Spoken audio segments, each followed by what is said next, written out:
first cringeworthy event happened in secondary school. I was in the first year feeling awkward, nervy, paranoid and tiny. What a sight I must have been in my stiff, brown, spanking new uniform. My hair was in little skinny plaits. I had a brace and hideous, clumpy Clark's lace-up shoes with a naff block heel. I was in a science lesson and was sent off on an errand to the PE department. Off I went, delighted to escape a boring science lesson, blissfully unaware of the mortifying shame that lay ahead. As I trotted along, I felt the eerie sensation of being watched. I turned around and saw, to my excitement, 3 tall, arrogant and impossibly cool 50-year boys walking behind me. One of whom was Anthony, a walking love god who made my heart quiver and stomach do flips. His hair was jet black and long. A silver crucifix dangled from his ear, and he had a dangerous glint in his eye. I was besotted. The thing was, though, I was conscious of his presence behind me. I could feel his eyes burning into my nerdy little first year back. The swagger that boys in their final year of school have, the exaggeratedly loud voices, the inane laughter, the desperate attempts to give off vibes that they don't give a toss about anything. They were the matches lighting my flame. I self-consciously hobbled towards the winking glass doors of the PE department. It felt like the clearness of the glass was about to reflect my humiliation and human disbelief.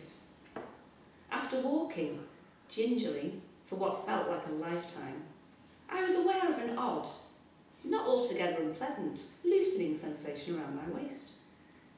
The weird widening feeling continued for what seemed like an age. Things, though, were about to get far worse. I heard the staccato sound of elastic snapping. The next part felt like it was in slow motion, a nightmare I was unable to wake from. My knicker elastic had ceased to exist, and my knickers were rolling dangerously down my bottom. My short grey school skirt only had a matter of seconds before my misfortune was revealed to all. Quick as a flash, I yanked at my knickers, which accommodatingly lowered on one side.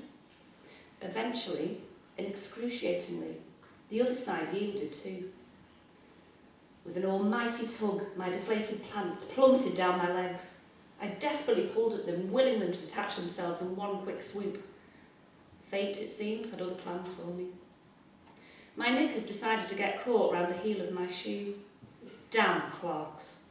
I am unable, or rather unwilling, to imagine the sight to behold for Anthony in the 2 5th years. Me wiggling about with my bottom in the air, desperately untangling my flaccid pants from my shoe.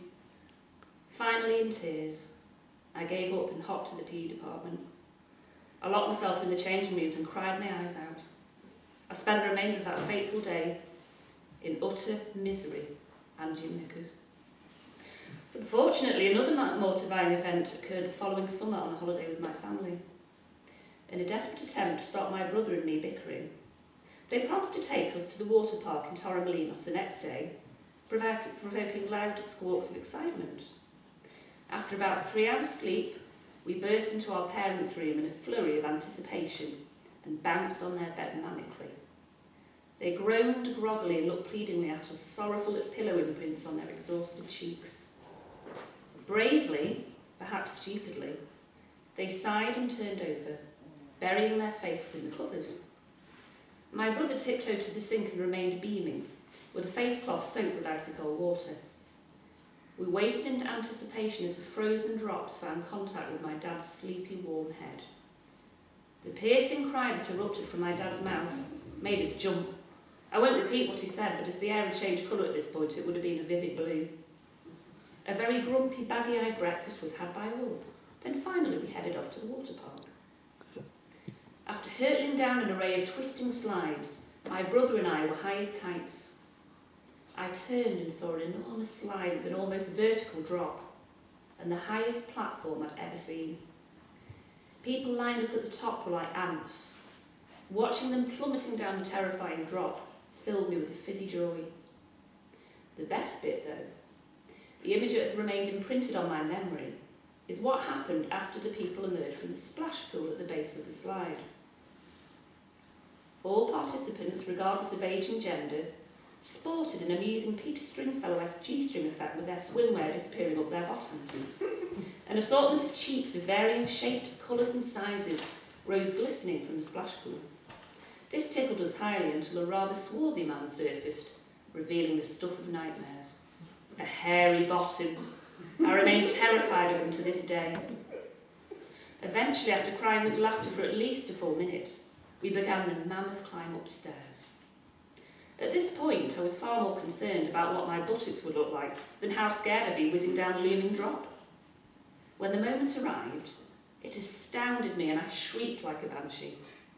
After breathlessly plopping into the pool, I took great pains to pull my bikini bottoms back to their rightful place. Smugly almost, I emerged, knowing my cheeks were contained and I would not be the target of sniggering. An impossibly good-looking boy with stunning Latino looks caught my eye and nudged his friend, winking. Paranoia gave way to pride as I realised I was being checked out. They must have been impressed by my bravery. I noticed other teenage boys looking over. My heart swelled proudly. I must have been looking hot. I bashfully looked downwards as I passed a group of grinning youths, and to my utter mortification saw, out of the corner of my eye, a sight I will never forget. My left breast, revived by the blast of icy water, had popped perkily out of my bikini.